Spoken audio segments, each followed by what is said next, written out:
Guys, and welcome to the channel. Today I'm going to show you how you can customize watermark in your photos in the OPPO Find N2 Flip.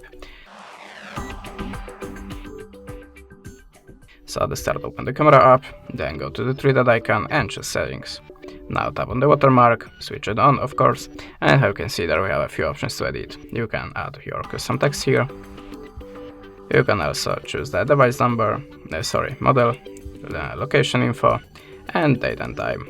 Now we can choose the font size and the position of the watermark, like bottom left. Now just go back to the camera, take your photo, and customize the watermark should appear in the corner, like this one. This is our watermark, and this is the default one. That's it. Thanks for watching. Leave us a subscribe, a comment, and goodbye.